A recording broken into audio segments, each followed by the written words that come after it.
Morning guys, so ngayon nandito kami ngayon sa aming kubo kung saan gagawin na namin yung aming katre ng part 2. Ayan po.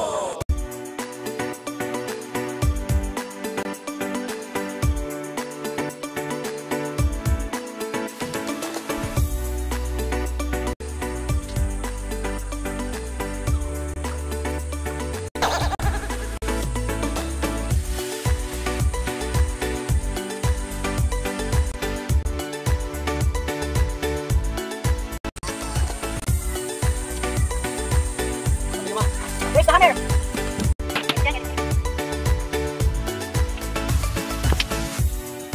So guys, tapos na po ang ating munting higaan sa kubo.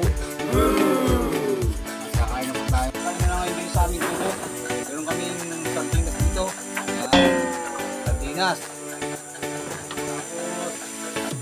Bagoong with talbos ng kamote guys. Napakasarap din ng ulam dito sa kubo. Kaya samahan nyo kami kumain.